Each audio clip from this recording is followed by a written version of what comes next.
बड़े घर की बेटी। बेनी माधव सिंह गौरीपुर गांव के जमींदार और नंबरदार थे। उनके पितामह किसी समय बड़े धन्य धान्य संपन्न थे। गांव का पक्का मकान और मंदिर, जिनकी अब मरम्मत भी मुश्किल थी, उन्हीं के कीर्ति स्तंभ थे। कहते हैं इस दरवाजे पर हाथी झूमता था। अब उसकी जगह एक बूढ़ी भैंस थी, जिसके शरीर में अंजर पंजर के सिवा कुछ शेष न था, पर दूध शायद बहुत देती थी, क्योंकि एक न एक आदमी हांडी लिए उसके पर सवार ही रहता था। बेनी माधव सिंह अपनी पति वकीलों को भेंट कर चुके थे। उनकी मान आय 1,000 रुपये वार्षिक से अधिक न थी। ठाकुर साहब के 2 बेटे थे। बड़े का नाम श्रीकंठ सिंह था। उसने बहुत दिनों के परिश्रम और उद्योग के बाद बीए की डिग्री प्राप्त की थी। अब एक दफ्तर में नौकर था। छोटा लड़का लाल बिहारी सिंह दोहरे बदन का सजीला जवान था। भरा हुआ मुखड़ा, चौड़ी छाती। भैंस का 2 सेर ताजा दूध वह सवेरे उठ के पी जाता था। श्रीकंठ सिंह की दशा बिल्कुल विपरीत थी। इन नेत्र प्रिय गुणों को उन्होंने बीए, इन्हीं 2 अक्षरों पर न्योछावर कर दिया था। इन 2 अक्षरों ने उनके शरीर को निर्बल और चेहरे को कांतिहीन बना दिया था। इसी से वैद्यक ग्रंथों पर उनका विशेष प्रेम था। आयुर्वेदिक औषधियों पर उनका अधिक विश्वास था। शाम सवेरे उनके कमरे से प्रायः खरल की सुरीली कर्ण मधुर ध्वनि सुनाई दिया करती थी। लाहौर और कलकत्ते के वैद्यों से बड़ी लिखा पड़ी रहती थी। श्रीकंठ इस अंग्रेजी डिग्री के अधिपति होने पर भी अंग्रेजी सामाजिक प्रथाओं के विशेष प्रेमी न थे, क्योंकि वह बहुधा बड़े जोर से इसकी निंदा और तिरस्कार किया करते थे। इसी से गांव में उनका बड़ा सम्मान था। दशहरे के दिनों में वह बड़े उत्साह से रामलीला में किसी भी पात्र का पाठ लेते थे। गौरीपुर में रामलीला के वही जन्मदाता थे। प्राचीन हिंदू सभ्यता का गुणगान उनकी धार्मिकता का प्रधान अंग था। सम्मिलित कुटुंब के तो वह एकमात्र उपासक थे। आजकल स्त्रियों को कुटुंब में मिलजुल कर रहने की जो अरुचि होती है, उसे वह जाति और देश दोनों के लिए हानिकारक समझते थे। यही कारण था कि गांव की ललनाएं उनकी निंदक थी। कोई कोई तो उन्हें अपना शत्रु समझने में भी संकोच न करती थी। स्वयं उनकी पत्नी को भी इस विषय में उनसे विरोध था। यह इसलिए नहीं कि उसे अपने सास ससुर, देवर और जेठ आदि से घृणा थी, बल्कि उसका विचार था, यदि बहुत कुछ सहने और तरह देने पर भी परिवार के साथ निर्वाह न हो सके, तो आए दिन की कले से जीवन को नष्ट करने की अपेक्षा यही उत्तम है कि अपनी खिचड़ी अलग पकाई जाए। आनंदी एक बड़े उच्च कुल की लड़की थी। उसके बाप एक छोटी सी रियासत के तालुकेदार थे। विशाल भवन, 1 हाथी, 3 कुत्ते, बाज, बहरी शिकरे, झाड़ फानूस, ऑनरेरी मजिस्ट्रेट और ऋण, जो एक प्रतिष्ठित तालुकेदार के भोग्य पदार्थ हैं, सभी यहाँ विद्यमान थे। नाम था भूप सिंह। बड़े उदारचित और प्रतिभाशाली पुरुष थे, पर दुर्भाग्य से लड़का एक भी ना था। 7 लड़कियां हुईं और देव योग से सबकी सब जीवित रहीं। पहली उमंग में तो उन्होंने 3 ब्याह दिल खोल कर किए, पर 15-20 हजार रुपये का कर्ज सिर पर हो गया तो आंखें खुली, हाथ समेट लिया। आनंदी चौथी लड़की थी। वह अपनी सब बहनों से अधिक रूपवती और गुणवती थी। इससे ठाकुर भूप सिंह उसे बहुत प्यार करते थे। सुंदर संतान को कदाचित उसके माता पिता भी अधिक चाहते हैं। ठाकुर साहब बड़े धर्म संकट में थे कि इसका विवाह कहाँ करें। ना तो ये चाहते थे कि ऋण का बोझ बढ़े, ना यही स्वीकार था कि उसे अपने को भाग्यहीन समझना पड़े। एक दिन श्रीकंठ उनके पास किसी चंदे का रुपया मांगने आए। शायद नागरी प्रचार का चंदा था। भूप सिंह उनके स्वभाव पर रीझ गए और धूमधाम से श्रीकंठ सिंह का ब्याह आनंदी के साथ हो गया। आनंदी अपने नए घर में आई तो यहाँ का रंग ढंग कुछ और ही देखा। जिस टीम टाम की उसे बचपन से आदत पड़ी हुई थी, वह यहाँ नाम मात्र को भी ना था। हाथी घोड़ों का तो कहना ही क्या, कोई सजी हुई सुंदर बहली तक न थी। रेशमी स्लीपर यहाँ लाई थी साथ में, पर यहाँ बाग कहाँ। मकानों में खिड़कियाँ तक न थी, ना जमीन पर फर्श, ना दीवार पर तस्वीरें। यह एक सीधा सादा देहाती गृहस्थी का घर था। किंतु आनंदी ने थोड़े ही दिनों में अपने को इस नई अवस्था के ऐसा अनुकूल बना लिया मानो उसने विलास के सामान कभी देखे ही ना थे। एक दिन दोपहर के समय लाल बिहारी सिंह 2 चिड़िया लिए हुए आया और भावच से बोला, जल्दी से पका दो, मुझे भूख लगी है। आनंदी भोजन बनाकर उसकी राह देख रही थी। अब वह नया व्यंजन बनाने बैठी। हांडी में देखा तो घी पाव भर से अधिक ना था। बड़े घर की बेटी किफायत क्या जाने, उसने सब घी मांस में डाल दिया। लाल बिहारी खाने बैठा तो दाल में घी न था। बोला, दाल में घी क्यों नहीं छोड़ा? आनंदी ने कहा, घी सब मांस में पड़ गया। लाल बिहारी जोर से बोला, अभी परसों घी आया था, इतनी जल्दी उठ गया? आनंदी ने उत्तर दिया, आज तो कुल पाव भर रहा होगा, यह सब मैंने मांस में डाल दिया। जिस तरह सूखी लकड़ी जल्दी से जल उठती है, उसी तरह क्षुधा से बावला मनुष्य जरा जरा सी बात पर तिनक उठता है। लाल बिहारी को भावच की यह डिठाई बहुत बुरी मालूम हुई। तिनक कर बोला, मैके में तो चाहे घी की नदियां बहती हों। स्त्री गालियां सह लेती है, मार भी सह लेती है, पर मैके की निंदा उससे सही नहीं जाती।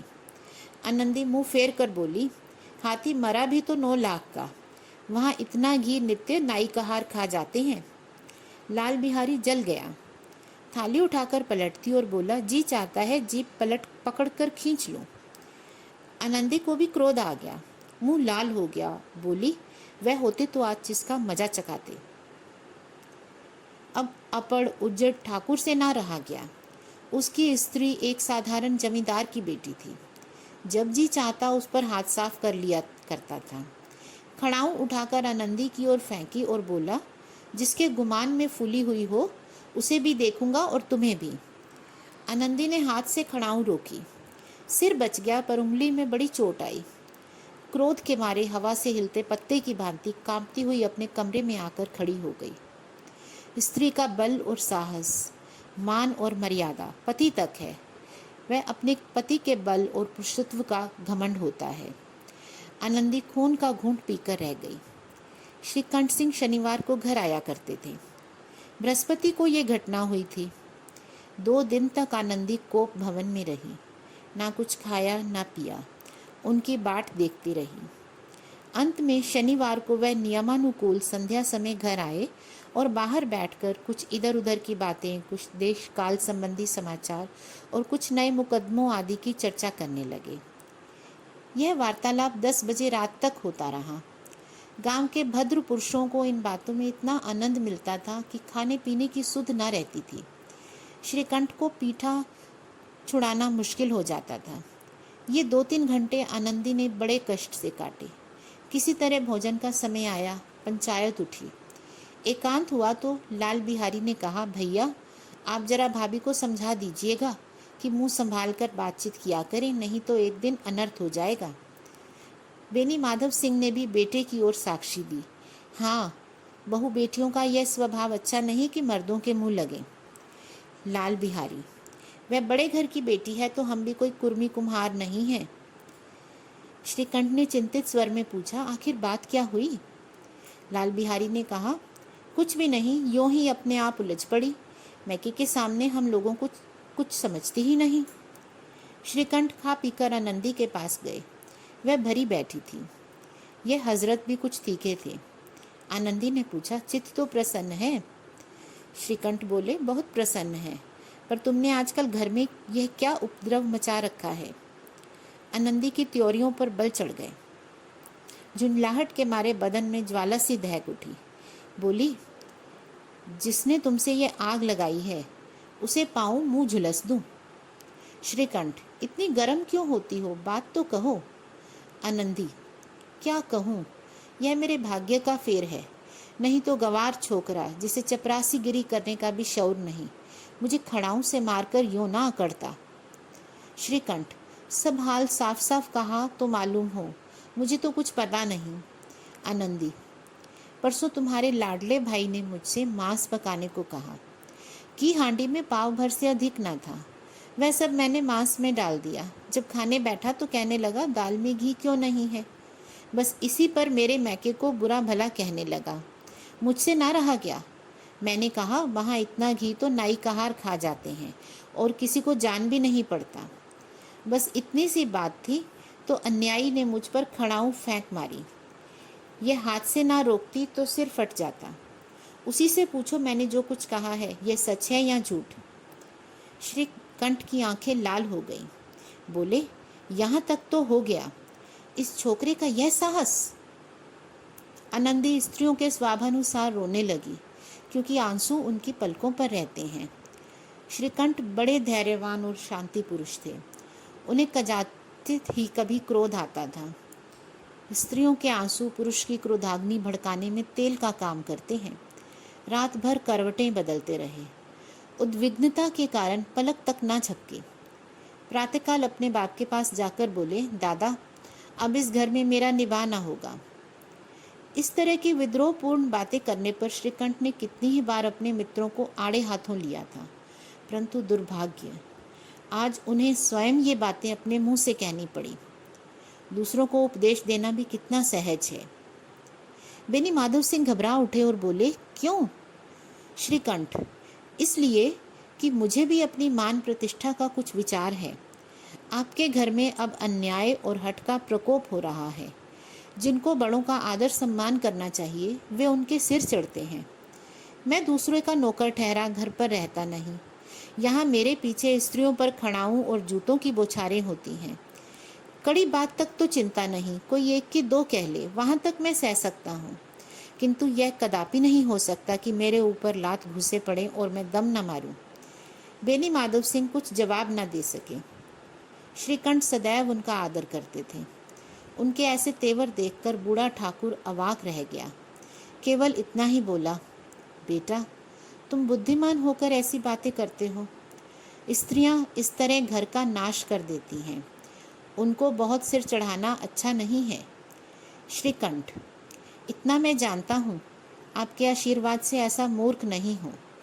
आप स्वयं जानते हैं, मेरे ही समझाने बुझाने से इस गांव में कई घर संभल गए, पर जिस स्त्री की मान प्रतिष्ठा का ईश्वर के दरबार में उत्तरदाता हूँ, उसके प्रति ऐसा घोर अन्याय और पशुवत व्यवहार मुझे असह्य है।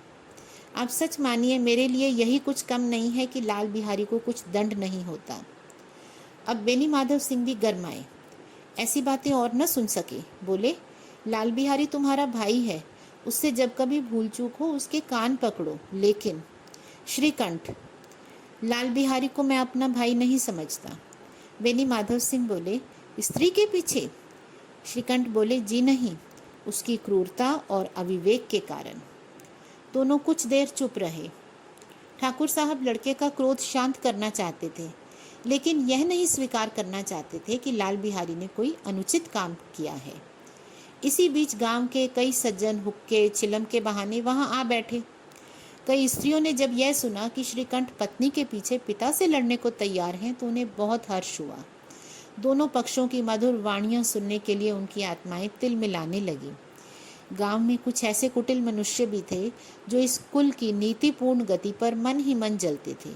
वे कहा करते थे, श्रीकंठ अपने बाप से दबता है, इसलिए वह दब्बू है। उसने विद्या पढ़ी, इसलिए वह किताबों का कीड़ा है। बेनी माधव सिंह उसकी सलाह के बिना कोई काम नहीं करते, यह उनकी मूर्खता है। इन महानुभावों की शुभकामनाएं आज पूरी होती दिखाई दी। कोई हुक्का पीने के बहाने और कोई लगान की रसीद दिखाने के बहाने आकर बैठ गया। बेनी माधव सिंह पुराने आदमी थे, इन भावों को ताड़ गए। उन्होंने निश्चय किया, चाहे कुछ भी हो जाए, इन द्रोहियों को ताली बजाने का अवसर न दूंगा। तुरंत कोमल शब्दों में बोले, बेटा, मैं तुमसे बाहर नहीं हूँ, तुम्हारा जो जी चाहे करो, अब तो लड़के से अपराध हो गया। इलाहाबाद का अनुभव रहित झल्लाया हुआ ग्रेजुएट इस बात को ना समझ सका। उसे डिबेटिंग क्लब में अपनी बात पर अड़ने की आदत थी। इन हथकंडों की उसे क्या खबर। बाप ने जिस मतलब से बात पलटी थी वह उसकी समझ में ना आया। बोला, लाल बिहारी के साथ अब इस घर में नहीं रह सकता। बेनी माधव, बेटा, बुद्धिमान लोग मूर्खों की बात पर ध्यान नहीं देते। वह बेसमझ लड़का है, उससे जो कुछ भूल हुई तुम उसे बड़ा होकर क्षमा करो। श्रीकंठ, उसकी इस दुष्टता को मैं कदापि नहीं सह सकता। या तो वही घर में रहेगा या मैं। आपको यदि वह ज़्यादा प्यारा है तो मुझे विदा कीजिए, मैं अपना भार आप संभाल लूँगा। यदि मुझे यहाँ रखना चाहते हैं तो उससे कहिए जहाँ चाहे चला जाए, बस यह मेरा अंतिम निश्चय है। लाल बिहारी सिंह दरवाजे की चौखट पर चुपचाप खड़ा बड़े भाई की बातें सुन रहा था। वह उनका बहुत आदर करता था। उसे कभी इतना साहस ना हुआ था कि श्रीकंठ के सामने चारपाई पर बैठ जाए, हुक्का पी ले या पान खा ले। बाप का भी वह इतना मान ना करता था। श्रीकंठ का भी उस पर हार्दिक स्नेह था। अपने होश में उन्होंने कभी उसे घुड़का तक न था। जब वह इलाहाबाद से आते तो उसके लिए कोई न कोई वस्तु अवश्य लाते। मुकद्दर की चोड़ी उन्होंने ही बनवा कर दी थी। पिछले साल जब उसने अपने से ड्योढ़े जवान को नाग पंचमी के दिन दंगल में पछाड़ दिया तो उन्होंने पुलकित होकर अखाड़े में ही जाकर उसे गले लगा लिया था। 5 रुपए के पैसे लुटाए थे। ऐसे भाई के मुंह से ऐसी हृदय विदारक बातें सुनकर लाल बिहारी को बड़ी ग्लानि हुई। वह फूट फूट कर रोने लगा। इसमें संदेह नहीं कि अपने किए पर पछता रहा था। भाई के आने से एक दिन पहले से उसकी छाती धड़कती थी कि देखूं भैया क्या कहते हैं, मैं उनके सम्मुख कैसे जाऊंगा, उनसे कैसे बोलूंगा, मेरी आंखें उनके सामने कैसे उठेंगी। उसने समझा था कि भैया मुझे बुलाकर समझा देंगे। इस आशा के विपरीत आज उन्होंने निर्दयता की मूर्ति बने हुए पाया। वह मूर्ख था, परंतु उसका मन कहता था कि भैया मेरे साथ अन्याय कर रहे हैं। यदि श्रीकंठ उसे अकेले में बुलाकर 2-4 बातें कह देते, इतना ही नहीं 2-4 तमाचे भी लगा देते तो कदाचित उसे दुख ना होता। पर भाई का यह कहना कि अब मैं इसकी सूरत नहीं देखना चाहता, लाल बिहारी से सहा ना गया। वह रोता हुआ घर आया। कोठड़ी में जाकर कपड़े पहने, आंखें पोंछी, जिससे कोई यह न समझे कि रोता था। तब आनंदी के द्वार पर आकर बोला, भाभी भैया ने निश्चय किया है वे मेरे साथ इस घर में ना रहेंगे। अब वे मेरा मुंह नहीं देखना चाहते, इसलिए मैं जाता हूँ। उन्हें फिर मुंह ना दिखाऊंगा। मुझसे जो अपराध हुआ उसे क्षमा कर देना। यह कहते कहते लाल बिहारी का गला भर आया। जिस समय लाल बिहारी सिंह सिर झुकाए आनंदी के द्वार पर खड़ा था, उसी समय श्रीकंठ सिंह भी आंखें लाल किए बाहर से आए। भाई को खड़ा देखा तो घृणा से आंखें फेर ली और कतरा कर निकल गए, मानो उसकी परछाई से दूर भागते हों। आनंदी ने लाल बिहारी की शिकायत तो की थी, लेकिन अब मन में पछता रही थी। वह स्वभाव से दयावती थी। उसे इसका तनिक भी ध्यान न था कि बात इतनी बढ़ जाएगी। वह मन में अपने पति पर झुंझला रही थी कि यह इतने गर्म क्यों होते हैं। उस पर यह भय भी लगा हुआ था कि कहीं मुझसे इलाहाबाद चलने को कहें तो कैसे क्या करूंगी। इस बीच में जब उसने लाल बिहारी को दरवाजे पर खड़े यह कहते सुना, अब मैं जाता हूँ, मुझसे जो अपराध हुआ क्षमा करना, तो उसका रहा सहा क्रोध भी पानी हो गया। वह रोने लगी। मन का मैल धोने के लिए नयन जल से उपयुक्त और कोई वस्तु नहीं है। श्रीकंठ को देखकर आनंदी ने कहा, लाला बाहर खड़े बहुत रो रहे हैं। श्रीकंठ ने कहा, तो मैं क्या करूं? आनंदी ने कहा, भीतर बुला लो, मेरी जेब में आग लगे, मैंने कहाँ से यह झगड़ा उठाया। श्रीकंठ ने कहा, मैं ना बुलाऊंगा। आनंदी बोली, पछताओगे, उन्हें बहुत ग्लानि हो रही है, ऐसा ना हो कहीं चल दे। श्रीकंठ ना उठे। इतने में लाल बिहारी ने फिर कहा, भाभी भैया से मेरा प्रणाम कह दो, वह मेरा मुंह नहीं देखना चाहते, इसलिए मैं भी अपना मुंह ना दिखाऊंगा। लाल बिहारी इतना कहकर लौट पड़ा और श्रीकंठ शीघ्रता से दरवाजे की ओर बढ़ा। अंत में आनंदी कमरे से निकली और उसका हाथ पकड़ लिया। लाल बिहारी ने पीछे फिरकर देखा और आंसू में भरी हुई आंखों से बोला, मुझे जाने दो। आनंदी ने कहा, कहाँ जाते हो? लाल बिहारी ने कहा, जहाँ कोई मेरा मुंह न देखे। आनंदी ने कहा, मैं ना जाने दूंगी। लाल बिहारी ने कहा, मैं तुम लोगों के साथ रहने योग्य नहीं हूँ। इस पर आनंदी ने कहा, तुम्हें मेरी सौगंध, अब एक पग भी आगे ना बढ़ाना। लाल बिहारी ने कहा, जब तक मुझे यह ना मालूम हो जाए कि भैया का मन मेरी तरफ से साफ हो गया है, तब तक मैं इस घर से कदापि न रहूँगा। आनंदी, मैं ईश्वर को साक्षी देकर कहती हूँ कि तुम्हारी ओर से मेरे मन में तनिक भी मैल नहीं है। अब श्रीकंठ का हृदय भी पिघला। उन्होंने बाहर आके लाल बिहारी को गले लगा लिया। दोनों भाई खूब फूट फूट कर रोए। लाल बिहारी ने सिसकते हुए कहा, भैया अब कभी मत कहना कि तुम्हारा मुंह न देखूंगा। इसके सिवा आप जो दंड देंगे मैं सहर्ष स्वीकार करूँगा। श्रीकंठ ने कांपते हुए स्वर में कहा, लल्लू, इन बातों को बिल्कुल भूल जाओ। ईश्वर चाहेगा तो फिर यह अवसर ना आवेगा। बेनी माधव सिंह बाहर से आ रहे थे। दोनों भाइयों को गले मिलते देख आनंद से पुलकित हो गए और बोल उठे, बड़े घर की बेटियां ऐसी ही होती हैं, बिगड़ता हुआ काम बना लेती हैं। गांव में जिसने यह वृतांत सुना उसी ने इन शब्दों में आनंदी की उदारता को सराहा। बड़े घर की बेटियां ऐसी ही होती हैं। Thank you.